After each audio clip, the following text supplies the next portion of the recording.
Приветствую вас! Сегодня мы разберем 7 основных шагов, которые я выделяю для того, чтобы вам помочь достичь результата. И эти же шаги помогут вам сохранить этот результат, потому что это очень важно. Сегодня мы подробно поговорим о каждом из них, разберем нюансы. И во второй части я расскажу, чем я могу быть полезен, как я работаю, какие методы использую. Еще раз представлюсь, меня зовут Сергей Мурзин. И с 2016 года я профессионально помогаю корректировать вес, фигуру, влиять на привычки питания, на здоровый образ жизни, ну и другие моменты, другие запросы, потому что их очень много, и о них мы сегодня поговорим. Также я имею дополнительное образование в сфере нутрициологии, фитнеса, и результаты вы можете посмотреть на моем сайте. Перед всем тем, что я сегодня буду говорить, я хочу остановиться на очень важном моменте. Похудеть можно по-разному, я думаю, вы это понимаете и видели негативные результаты похудения.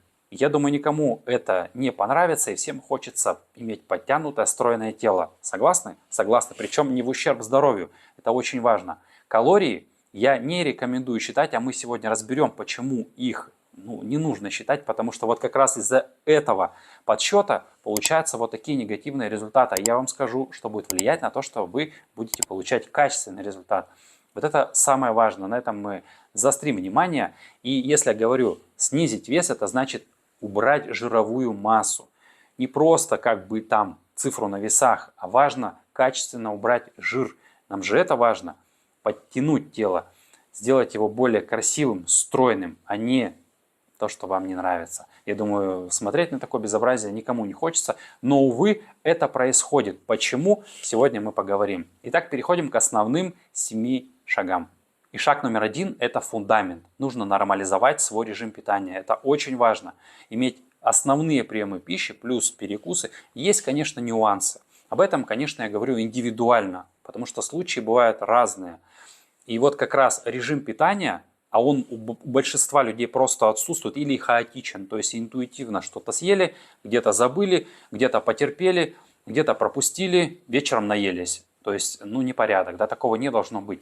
Важно иметь основные приемы пищи. О них мы тоже поговорим, какие они должны быть, потому что это уже другой шаг. Потому что важно хотя бы просто для первого шага выстроить режим хотя бы из тех продуктов, которые у вас есть, но не пропускать приемы пищи. Сокращать мы можем, но не пропускать, не отменять. Это очень важно. Следующий шаг. На втором шаге нам нужно исправить завтрак. Да, очень часто мы имеем не тот завтрак, который нам будет делать день. Например, если вы начали с углеводного завтрака, весь день вы будете есть углеводы. О них мы тоже поговорим и разберем, какие полезные, какие не полезные, скажем так. Все буду на пальцах объяснять. И если мы будем иметь некачественный, не сбалансированный, не отвечающий определенным критериям завтрак, соответственно, мы будем иметь физиологические процессы, те желания, которые у нас будут в течение дня, спонтанные приемы пищи, негативные какие-то продукты, которые, вы понимаете, что их не надо есть, они же вредные. Сытые мы все понимаем и отказываемся от сладкого, от мучного, вот так по щелчку. Но когда мы голодны, мы кидаемся на все в подряд, и нам уже ты не докажешь, что это вредно, я хочу есть, и я буду это есть. Да? Есть такое. И вот как раз важно начинать день правильно. Есть определенные критерии. Завтрак должен быть достаточно иметь жидкости. Первый критерий должен иметь достаточно белка, витаминов. Низкий гликемический индекс, это очень важно, мы о нем тоже поговорим. И оптимально по калорийности. То есть это такой момент, да, вот про калорийность я говорил, но я не считаю ее, потому что мы будем считать нутриенты, макронутриенты, белки, жиры, углеводы, их норму. И вот как раз таки, когда мы следим за тем, чтобы завтрак был белковый преимущественно, мы будем делать акцент как раз на норме белка потребления в течение дня. На белке мы тоже подробненько разберем, не переживайте. И вот как раз завтрак, запомните, должен преимущественно содержать белок. Если будут углеводы или он будет большой, объемный по калорийности, соответственно, вы будете иметь не те последствия, не те физиологические последствия, скажем так, и организм будет неправильно работать в течение дня, повторяюсь. Итак, закрепили режим питания и завтрак. Вот хотя бы начните с 2-3 шагов, которые мы сегодня разберем, закрепите их, чтобы вы их могли соблюдать. Это прямо вот регулярно, чтобы эта привычка стала, акцент делать. Не хаотичность, а именно сперва нужно контролировать. Ну и, конечно же, с умом подходить к каждому приему пищи. Итак, идем дальше. Шаг номер 3. Соблюдайте питьевой режим. Запомните, мало воды, много будет жира. То есть это аксиома. И сами представьте горный ручей и болото, да, где качественно происходит обмен веществ. Когда вода регулярно поступает, либо когда, вот как в болоте, она там стоит, да, то есть не пьет человек воду. То есть, соответственно, не будет тех качественных усвоений питательных веществ, нормального стула, качественной кожи. То есть этого не будет просто потому, что вот самого основного нету. То, из чего практически организм и состоит, жидкости, воды, она должна поступать. Она очень большую роль играет. У меня есть отдельное видео на эту тему, где я подробно целый час рассказываю про воду, только про воду, про ее свойства, какие функции выполняет. То есть люди вот как раз таки не пьют воду, но литр максимум. Это мало. Если есть цель скорректировать вес, без воды этого не получится. То есть это все связано. Вот еще несколько шагов мы разберем, и вы поймете, я надеюсь, поймете, что это все пересекается между собой. Нужно пить норму. Есть общепринятая формула, когда мы вес умножаем на миллилитры. Для женщин 30, для мужчин 40. То есть на слайде вы видите примерный расчет. Вот это ваша дневная норма. Например, 2 литра получилось. Или 3 литра получилось. Такое тоже может быть. Или 4 литра получилось. Но если у вас получилось большое количество, а вы пьете всего лишь 50%, например, от этого количества, или и то меньше, то постепенно нужно выходить на эту величину. Я рекомендую хотя бы первый этап, это будет увеличить на пол-литра ту текущую норму и ее закрепить в течение какого-то времени. Вы должны привыкнуть к этому, организм должен адаптироваться, да, системы выведения, фильтрации, то есть все это дело должно постепенно приходить. Многие совершают ошибку и пьют сразу большое количество воды. Это делать нельзя. И еще такой вам лайфхак, который я рекомендую всем. Если вода вам не идет, скажем так, вы литр, там литр-полтора можете выпивать, а 2 уже ну никак. Пейте через соломку. Вот коктейльная соломка, пейте через нее. Она может быть вставлена в бутылочку, в стакан, либо купите бутылочку уже с этой трубочкой. С нее пьется гораздо больше. За раз можно выпивать 5-7 больших глотков, и в течение дня постепенно выпивайте свою норму. Но об этом тоже есть нюанс. Выпивать норму и перед сном напиваться, ну я думаю, здесь вы понимаете, что это нецелесообразно. Нужно выпивать свою основную норму примерно до 6 часов вечера, примерно 70%, 70-80% до вечера. Мы не допиваем свою норму перед сном, скажем так, если вдруг что-то осталось. Этого не требуется. Нужно равномерно распределить на весь день это количество воды. На 4-м шаге у нас сбалансировать рацион по нормам БЖУ. И еще есть клетчатка, ее тоже в один ряд с основными нутриентами ставят диетологи и нутрициологи всего мира. И о ней тоже поговорим. Так вот, распределите свой суточный рацион по количеству, по процентному соотношению, точнее, белков должно быть в рационе 30%, жиров 30% и 40% приходится на углеводы. Таким образом будет более правильно работать наш организм с точки зрения физиологии и не будет перекоса в какую-то из сторон, и организм будет потреблять то, что нужно в адекватном количестве. И каком количестве? Давайте начнем теперь с белков. Запомните, если мы будем есть мало белка, мы будем есть много углеводов. Процесс замещения. Калорийность суточно вы свою наедите 100%, и часто это все происходит вечером, перед сном. Многие себя узнали. Итак, как посчитать свою норму белка и вообще где его взять, какой белок существует? Давайте просто на цифре, сперва калькулятор наш. Мы 1,2 коэффициент, это для женщины, 1,4 для мужчины. Или если вы набираете вес, 1,5, либо 1,8, даже 2 может быть, умножаем на каждый килограмм своего веса. Например, если вы вешаете 70 килограмм, весите, то вы умножаете на 1,2, вы женщина, например. И если мужчина, калькуляция та же самая. И если вы набираете вес, я думаю, здесь таких нет, потому что здесь в основном пришли с целью скорректировать в меньшую сторону вес, но все же вдруг кому-то передадите. То есть там нужно будет есть белка чуть больше, да, потому что большая часть белка с точки зрения физиологии идет на физиологические процессы, просто организм его использует туда, где нужно. Да, там гормоны, клетки и так далее, все восстанавливается. Если будет дефицит, то не будут важные места, не хватать белка не будет, просто вот базово, простыми словами. Потому что, чтобы понимали, где-то дефицит, значит, все равно будем нуждаться в чем-то. Да? Это отразится на самочувствии, на здоровье, на иммунитете. И, здравствуйте, старение ускоренное будет, морщины и так далее. То есть это все не проходит бесследно. Какие белки существуют? Конечно же, мы будем использовать в рационе растительные и животные. Вот слайд вегетарианский. Да? В основном они используют растительные белки.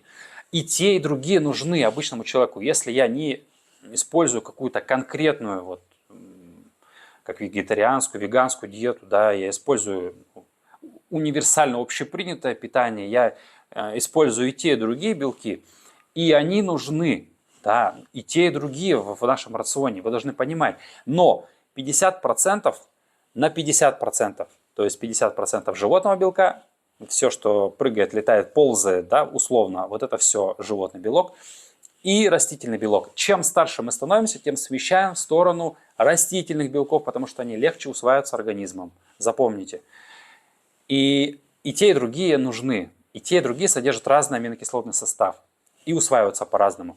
Запомните, животным белком увлекаться не рекомендуется, потому что это негативно влияет на систему пищеварения.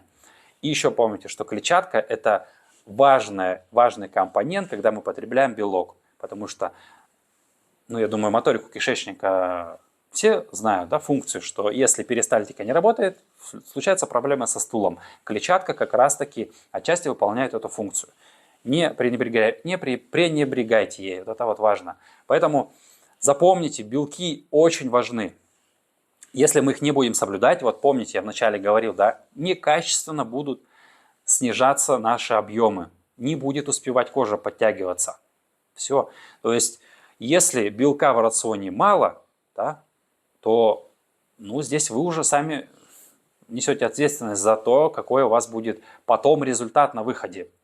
И вот как раз люди, стремящиеся похудеть на диете, сокращая общую калорийность, они и белки не едят, они вообще ничего не едят. Они едят скудное количество калорий из углеводов, как правило, или жиров, и тем самым получают вот такой результат, загоняя себя в эту ловушку. Неумышленно, конечно, от незнания.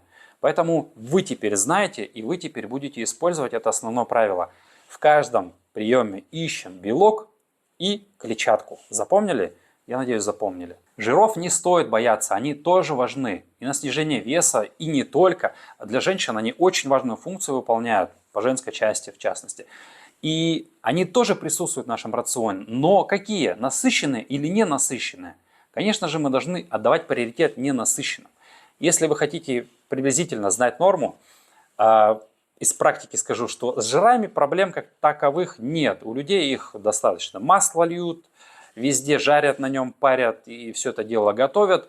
И на хлеб намазывают, и из разных продуктов потребляют, потому что это тоже там присутствует. Но, как правило, это не те жиры, не полезные, которые нам нужны. А вот мало чего в рационе. Как раз таки ненасыщенных жиров. Омега-3 мало кто использует, а на снижение веса это очень важно, потому что сосуды мы должны поддерживать в чистоте.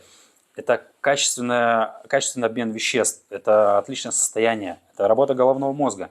Если мало этих кислот, вот как раз они вот там находятся, да? Ну и омега-6 тоже используем мы часто. Ну и смотрим на табличку и все-таки понимаем, да, чего-то нам надо сократить, а чего-то нам надо добавить, компенсировать вот этот дефицит. Не бойтесь их, они должны быть так же, как и углеводы. Вот как раз переходим к тому, чем люди сейчас у нас злоупотребляют. На слайде вы видите, есть сложные и простые углеводы. Ну и в верхней рамочке вы видите, что есть некое количество. Но еще раз, если будем стремиться к норме белка, то на этом параметре, я думаю, заострять не будем внимания, потому что рацион будет более сбалансированным. Есть правила тарелки, да, которые мы должны соблюдать. И вот как раз углеводы, они тоже будут иметь место, но они будут сложными, потому что они нужным образом влияют на обмен веществ, они надолго дают чувство сытости, они помогают нам в выполнении важных функций в организме, их нельзя исключать, они должны быть. Но люди употребляют часто простые углеводы. Вот выпечку, конфеточки, шоколадочки, сахар. Сахар вообще добавляется практически во все продукты, полуфабрикаты и ну, практически везде маринады, во все соусы, везде все с сахаром. Про соки я не говорю, потому что вы и так это знаете. Да? Вот как раз, чтобы нам обуздать эту тягу к простым углеводам, к тем вредным углеводам, которые резко повышают общий уровень сахара в крови, соответственно, влияют на выброс инсулина, то, что нам не нужно. Ладно, больше не буду физиологию, это нюансы. Но еще раз, чем больше мы едим сладкого, тем больше нам его хочется. Вот запомните это. Контролировать этот процесс поможет нам норма белка и клетчатки. Запомните это. Ну и воды, конечно же, это безусловно. Потому что я их расположил в нужной последовательности, все шаги, чтобы вот один дополнял другой, скажем так. И вот как раз про углеводы, посмотрите еще раз на табличку, сконцентрируйтесь на важных, тех, которых вы чаще не добавляете в рацион. И когда их есть, опять же, да, ну, в принципе, все зависит от того, какой у вас образ жизни. Активный, средний, менее активный, пассивный. То есть все здесь индивидуально. Но если вы имеете среднюю тарелку, скажем так, вы сперва погрузите в нее белки, клетчатку, то для хлеба, для каких-то там макарон, там, я не знаю, картофельного пюре у вас не будет просто места. Понимаете, да? Физиологически. То есть вы просто не сидите это большое количество. Поэтому сперва едим то, что я уже сказал, по остаточному принципу углеводы. И еще, многие люди не понимают, что картофельное пюре или белый рис шлифованный, который многими часто используется, это как конфеты по сути. Физиологические процессы происходят то же самое. Сахар резко поднимается и потом провоцирует тягу к частым перекусам, ну или этого больше перееданием. То есть вот это важно. И когда мы употребляем углеводы, да, не используйте их во второй половине дня в большом количестве, потому что это как раз вас будет провоцировать на частые поедания, и потом вечером вы будете переедать. Часто такое бывает. Ну и основное, первое правило, нет режима питания, пропуск, нет перекуса между обедом и ужином, все. На ужин мы пришли голодные и наелись, переели, все. А если будем адекватные по самочувствию и восприятию, все, у нас будет адекватное количество еды в тарелке, и не будем переедать. Я думаю, здесь вы усвоили. Ну и клетчатка. Посмотрите на картинку. Примерно 25-30 грамм нам нужно для физиологической потребности. Это и работа кишечника, это и питание для микрофлоры, потому что она тоже хочет кушать. И не углеводами ее нужно кормить простыми, а вот как раз той клетчатка, которая нужна, растворимые и нерастворимые пищевые волокна должны поступать. Их также можно использовать в виде БАДов. Но помните, что некоторые люди, услышав то, что клетчатку нужно есть, куда идут? Покупают отруби. Да, про отруби я уже говорил, снимал неоднократно видео. Это имеет место быть, но вы должны понимать, с какой целью, и это имеет место калорийности тоже. Некоторые люди вечером с кефирчиком добавляют отрубей, мешают и думают, где ошибка, где они не худеют. То есть вот, ну, про кефирчик и творожок я уже комментировал неоднократно. Если вам хочется похудеть, то чаще всего вот эти вот молочные продукты, они дают, ну, снижают, скажем так, скорость снижения веса, коррекции веса. Вот, поэтому имейте в виду клетчатку, она должна быть в каждом из основных приемов пищи. Ну и перекусы. Есть сбалансированные продукты питания, есть сбалансированные протеиновые батончики с клетчаткой уже, поэтому ими тоже можно пользоваться. Набирать норму клетчатки. Если вы посмотрите на табличку, вы поймете, что 25 грамм из каких-то яблочек, ну не получится так просто собрать. Каждый прием пищи, салатик должен. Овощи желательно использовать в рацион. Ну и, конечно же, сложные углеводы, крупы, они тоже содержат клетчатку, пищевые волокна. На пятом шаге у нас нормализовать свой сон. Это очень важный момент. Из-за него мы, люди, переедаем в течение дня, хаотично питаемся, тяга к углеводам, вот к этим пряникам, печеньям, шоколадкам. Нет энергии, психологические могут быть нюансы, да, мы утомляемся быстро, потому что не восстановились. Нужно сделать так, чтобы как раз-таки мы ночью, за ночь выспались, потому что мы можем спать, и вы, и я. Но не все мы выспимся. Да? Слова «спать» и «высыпаться» – это разные слова и значения их. Это, я думаю, вам понятно. И вот как раз-таки основные критерии для того, чтобы рекомендации, точнее для того, чтобы прийти качественно ко сну и выспаться. Потому что большая часть процессов, происходящих в организме, усвоение питательных веществ, процессов физиологии, там, биохимии, они ночью происходят, важные процессы. И вот как раз-таки организм должен быть готов ко сну. Ну, конечно же, вы многие знаете, что нужно лечь хотя бы до 11 часов вечера. После, если люди за полночь ложатся, все, у них уже с большей вероятностью восстановление произойдет не так качественно, как у тех людей, которые соблюдают эту рекомендацию. Ну да, нужно перестроить что-то в семье, детей подвинуть пораньше, накормить всех пораньше прийти, что-то сделать пораньше, работу на утро перенести, утро вечера мудренее, не зря это говорят. Вот как раз таки вот эти нюансы нужно посидеть, подумать и захотеть это сделать, передвинуть осмысленно, осознанно.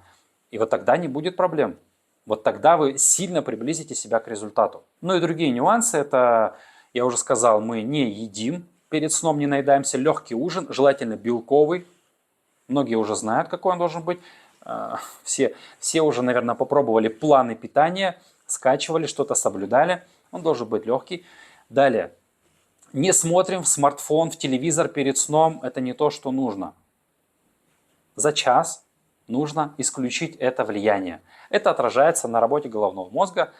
И, конечно же, не ругаемся, не испытываем эмоциональный стресс. Если у вас есть семья большая, старайтесь контролировать это. Это несложно, но возможно. Ну и еще про тренировки. Некоторые люди заняты весь день и тренируются вечером. После 8 часов вечера не рекомендуется физическую активность, потому что это также отразится на качестве сна.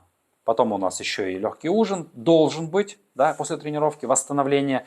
И, конечно же, еще буфер для того, чтобы успокоиться. А если мы после 8, то еще до 9 мы тренируемся, и потом уже, ну, во сколько мы ляжем спать. Я думаю, здесь очевидно, что будет негативный эффект. Идеальное время тренировки с 17 до 19 часов.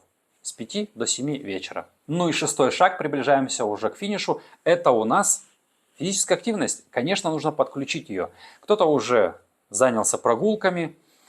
Но помните, если вы давно не занимались, резко начинать не рекомендуется. Желательно дома, желательно с кем-то в сообществе, под контролем. Если вы хотите ходить в зал, пожалуйста, идите в зал, но возьмите тренера, чтобы он вас провел по основным базовым этапам и какую-то вам нагрузку дал, чтобы вы к ней привыкли, адаптировались. Если вы шагаете по улице, вот эти знаменитые 10 тысяч шагов, конечно, это неплохо. Физическая активность, она очень хороша. Но я бы лучше сделал зарядку утром и зарядку вечером, нежели вот находил бы 10 тысяч шагов, если вы не меняете темп ходьбы. Потому что это тоже очень важно и сильно влияет на качество вот этих шагов.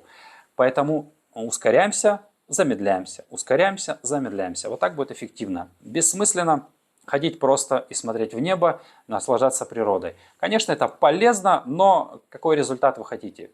Еще раз, если вы на снижении веса, лучше обуздать свой рацион, корректируем привычки, чем занимаемся думанием тем, что как потратить эти калории лишние. Мы не сжигаем на тренировках калорий, мы тонизируем организм, суставы укрепляем, мышцы в тонус приводим. Вот это вот основное. А калории сжигаются с помощью рациона. Еще раз, кубики, многие спортсмены поймут, делаются на кухне. Да? Я имею в виду мышцы живота, прессе. Поэтому запомните, что физическая активность нужна, и каждый для себя должен выбрать ту подходящую активность, которая ему будет комфортна. Кто-то хочет бегать, пожалуйста, бегайте. Кто хочет плавать, плавайте. Кто-то просто зарядку утром делает. 10 минут утром, 10 минут вечером. Это качественно, да, это для суставов полезно, для мышц и всего остального. Кто-то йогой занимается. Подберите для себя и используйте. И седьмой шаг, который у большинства людей отсутствует, и из-за которого мы сливаемся, чаще всего это мы делаем все в одиночку. Найдите себе единомышленника или единомышленников, которые будут вместе с вами делать то же самое. Получать результат гораздо эффективнее, когда вы не один, а с кем-то это делаете. Таким образом и самомотивация как-то появляется, и ответственность перед тем человеком Это очень важно. Ну или хотя бы возьмите члена семьи, например, мужа там, или жену, если вы муж. Попросите вас поддерживать, каким-то образом мотивировать, помогать, что-то совместно делать, тренировки, например, какие-то проводить, зарядки, бегать, прыгать там и что-то еще делать. И питание соблюдать вместе. Вместе проще. Когда вы понимаете головой, что вы не один, не одна к этому идете, так будет эффективнее. Ну и проблема как раз-таки основная, вот люди не получают результат и сливаются в большинстве случаев, повторяюсь, да, из-за этого. Почему же все 7 шагов не работают как единый механизм? Почему у большинства это не происходит? Есть этому объяснение. Чаще всего люди не настроились на регулярность этого процесса. То есть это попробовали, бросили, забыли. Потом что-то внедрили, 1 шаг или 2 шага, остальные не применяют. Поэтому в механизме они в общем не работают. А я еще раз напоминаю, все 7 шагов взаимосвязаны. Второй момент, который влияет как раз на все эти 7 шагов. У большинства людей просто нет подходящей еды в нужное время, питательной, сбалансированной. Да, всем же хотелось бы сбалансированно питаться. Все бы хотели иметь ту еду, которую просто взял и ешь. Она уже готовая, все, не надо думать ничего. Но в холодильнике или на полочке у нас хлеб с маслом, чай, конфеты, пряники, варенье. Или еще что-то там, может быть, пельмени, полуфабрикаты какие-то. Да, мы приготовили, быстренько съели. Кто-то и лапшой до сих пор питается, какое-то заварное, быстрое приготовление. И все.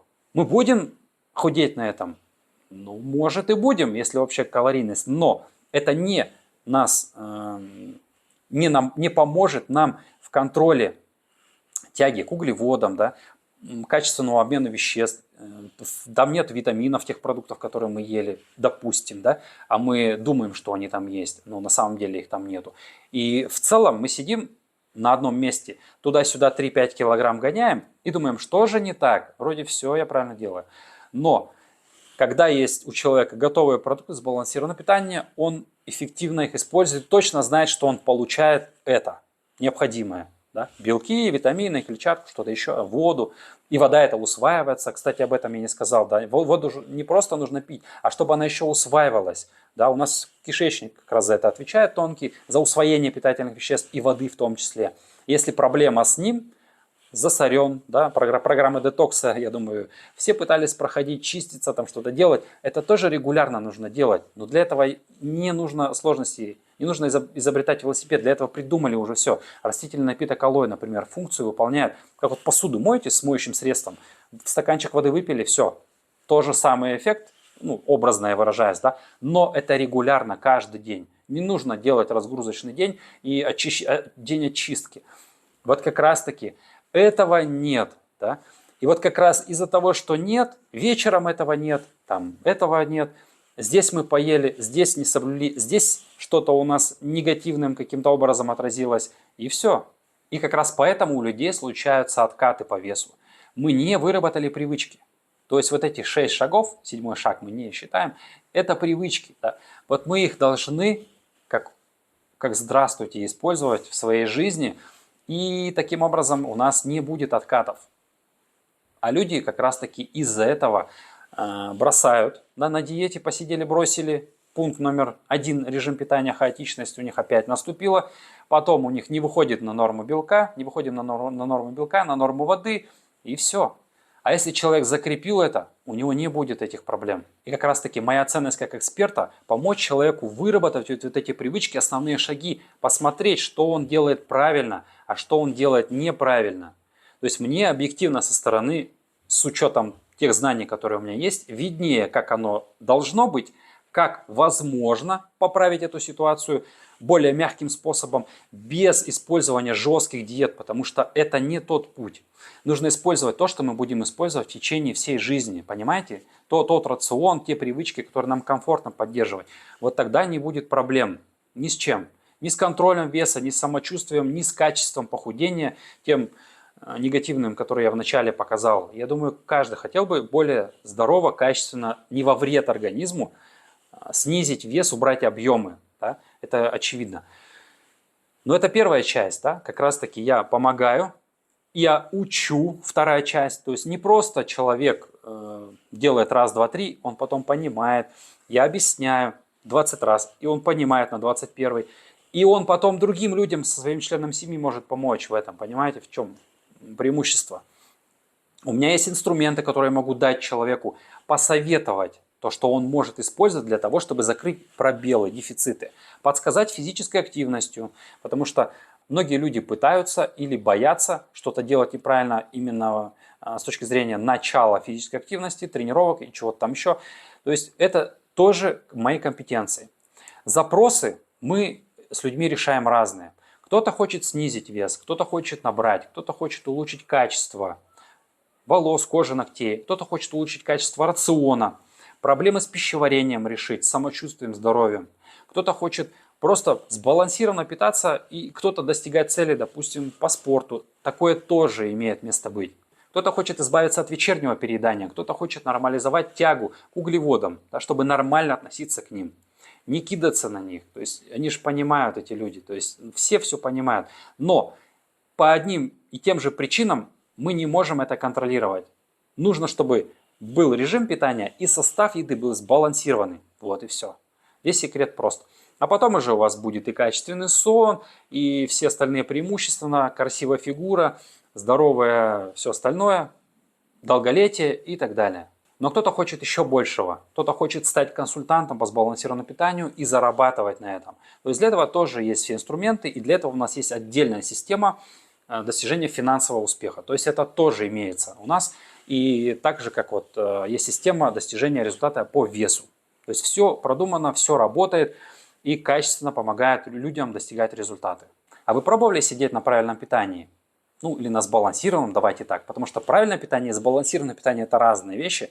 Об этом я тоже уже говорил. Если вы, возможно, видели какие-то видео на моем канале, я думаю, понимаете примерно, о чем речь. Но почему мы вдруг заканчиваем это правильное питание? Почему? Вот многие говорят, что сила воли. Да? Я не могу долго придерживаться, я не могу отказаться от сладкого, не могу отказаться от любимых продуктов.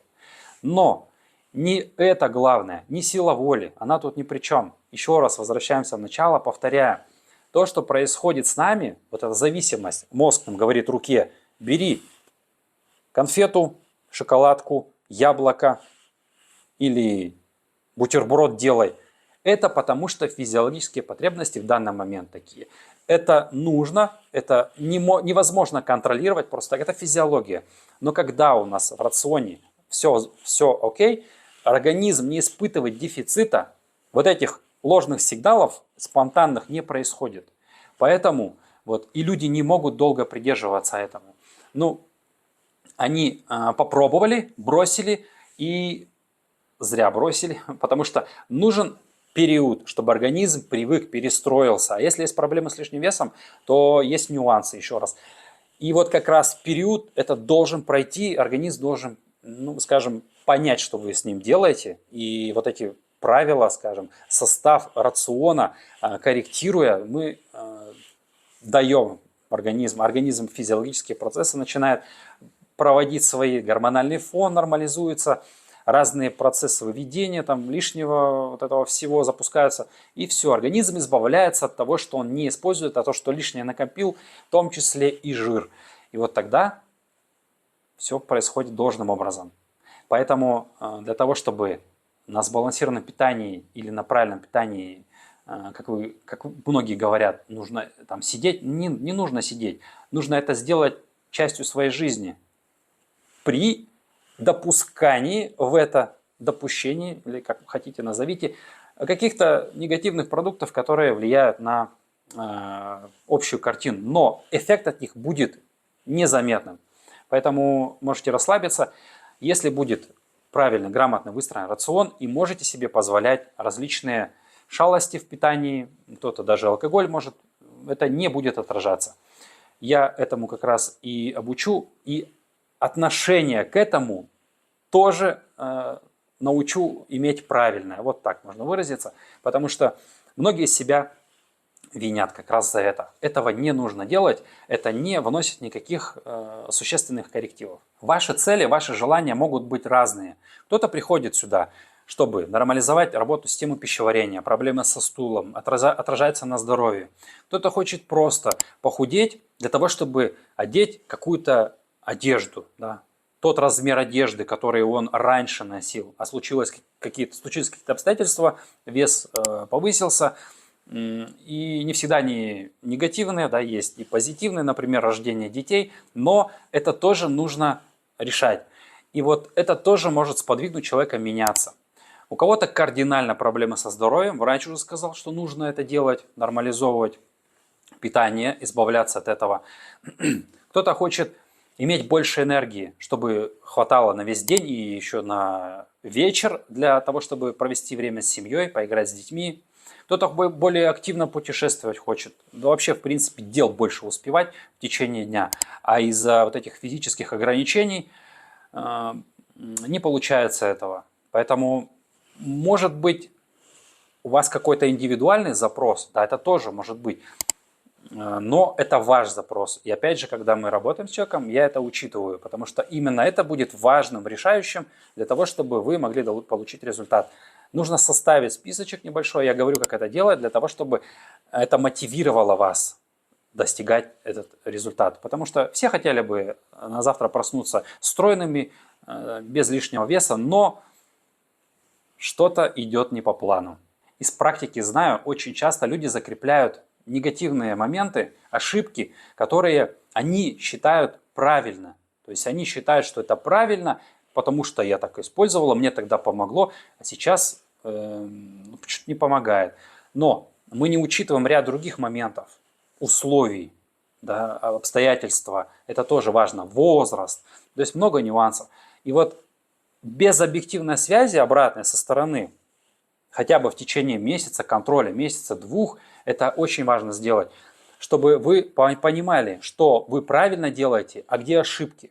Я очень много знаю людей, которые с уверенностью говорили, что вот так это должно быть, и потом понимали, когда это в системе видят, как это должно выстраиваться, вот я вам сейчас по шагам объяснил, и уже с учетом того, что у них присутствует и в рационе, и в образе жизни, ну, оказывается, да, когда мы исправили это, они получили уже совсем другое дело, да, и результат сразу пошел, и оказывается, действительно это работает, да, все, человек понимает, что он только на собственном примере он, да, понимает, а так мы все знайки и все знаем. Моя задача помочь человеку получить результат. Я даю все инструменты и знания, помогаю достичь результата и закрепить его. Этап снижения равен этапу удержания. Второй этап чаще всего люди и пропускают, и вес у них обратно откатывается. Насколько? Ну, это все индивидуально. Со мной можно поработать и индивидуально, и в групповом формате. Это у нас марафоны стройности. Говорил я про систему поддержки, мотивации. Все там есть. Место жительства не имеет значения. Работаю по всему миру. Вот как раз таки индивидуально плюс марафон – это самый лучший вариант. Да? Программы у меня есть разные. То есть индивидуально подбираем под каждого человека. И рацион я также строю под индивидуальный запрос, под индивидуальный образ жизни и учитываю разные обстоятельства, потому что не все могут по шаблону соблюдать. В программу достижения результата входит, конечно же, мой план питания, мои рекомендации, моя обратная связь, индивидуальные созвоны, где мы разбираем ошибки, бокс сбалансированного питания, который содержит все необходимое, индивидуальное мы тоже подбираем для каждого человека. Есть у нас закрытые проекты, туда вы тоже будете иметь доступ обучающий, и к курсу по питанию вы также можете иметь доступ и в свободном режиме его смотреть и закрывать пробелы. Все есть. Конечно же, люди всегда спрашивают, а я точно получу результаты? Все зависит от вас. Если будете соблюдать рекомендации, мои советы, результат не заставит себя ждать, я вам гарантирую. Но обещать я вам не могу, потому что, возможно, бывало такое, что люди говорили сегодня одно, а на деле получалось совершенно другое. Опять же, по разным обстоятельствам, никого не обвиняю, просто есть нюансы, обычные людские моменты, которые иногда, не всегда, точнее, получается нам придерживаться. Но опять же, наверняка не сильно-то и хотелось, да? Вот когда человеку хочется, он из кожи вон вылезет, добудет необходимые средства, необходимые способы, и все у него получится. Согласны же? Что же будет дальше, когда я получу результат, похудею? Давайте так, вы сначала похудеете, а потом мы поговорим. Если вы под моим руководством снизите вес, вы его спокойно можете удерживать. Вам же это важно, да? Вам же важно сохранить этот результат. А когда вы будете грамотно это делать, грамотно снижать, вы будете грамотно его сохранять. Вот и все.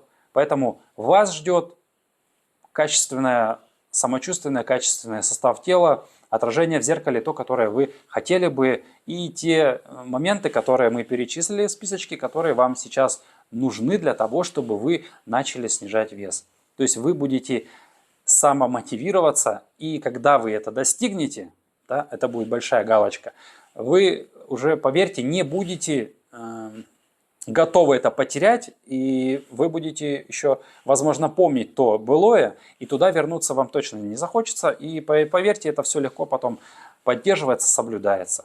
Сколько времени нужно тратить? Тратить времени нужно минимум, потому что мы ели, мы едим, и мы будем есть. Вот и все, на это нужно будет тратить время. Есть. А если мы говорим о получении информации, то, допустим, в онлайн-марафоне это утром 10 минут и вечером 10 минут посмотреть информацию, получить какую-то рекомендацию и все. Ну и если у вас будет желание, задать вопросы и получить ответ. Все. Не нужно этому, как вот на курсах каких-то там сидеть и все это дело часами обучаться, применять, что-то делать. Да? Зарядку вы будете сами делать. Все, на это тоже будет 10 минут выходить. Например, спорт, если хотите подключить, это все в вашем режиме дня будет. Найдем место для него. Помогу с тайм-менеджментом. С этим тоже у людей проблемы. Потому и возникают эти вопросы, да, сколько времени тратить. Да не нужно особо там заморачиваться даже на этот счет. Вычеркните, пожалуйста, этот вопрос. Он не уместен здесь. Можно ли получать результат без продуктов Herbalife Nutrition? Конечно же можно. Но они также входят в программу, и будете ли вы их использовать, это лично ваше дело. Но вам придется в магазине покупать те более качественные белки, например, витамины отдельно, все отдельно для того, чтобы сбалансировать хоть как-то свой рацион.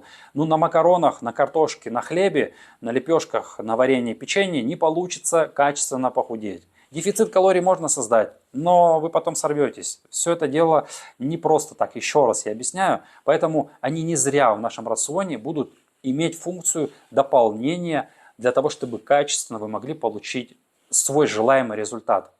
Можно без них, но вы потратите даже больше средств, нежели с ними. А они уже включены в программу. А не вернется ли вес? Иногда меня спрашивают. Вес может вернуться в том случае, когда вы это делали не осознанно, без знаний, скажем так. То есть вы похудели как-то на диете, потом все это бросили, ну и, соответственно, у вас все то же самое вернулось. Все те же самые продукты, которые вы раньше в семью покупали, то питание в течение дня, которое у вас было, вы все это вернули и в совокупности получили то же самое отражение в зеркале, которое и было. Ну, очевидно же, да, логично. То, что вы имели, обратно вернули, все то же самое вернулось на круги своя. Если человек под контролем получает результат, сознаниями, он уже понимает, что нужно делать, чтобы вес не вернулся. Вот тогда вы будете спокойны, скажем так, я вас уверяю, вы будете спокойны в том, что у вас вес не вернется. Но больше я могу сказать только на онлайн-встрече. Мы созвонимся, я расскажу именно уже под вашу ситуацию, как можно получить результат, какой результат вообще, какие сроки для этого нужны, какие инструменты нужны, сколько средств необходимо на это, потому что есть программы от эконом до премиум, и вы можете получить результат в такие-то сроки. Или вообще у вас есть какие-то нюансы, мы их обязательно обсудим, я, возможно, даже скажу, что нужно сперва сделать, а потом, допустим, на втором шаге вот это сделать, а потом уже на третьем прийти ко мне, допустим. То есть все здесь индивидуальное. Поэтому, если вам хочется получить результат, и вам нужна поддержка, помощь и знания, которые вам нужны будут, и все предполагающие для этого инструменты, обращайтесь, пожалуйста, с удовольствием вам помогу.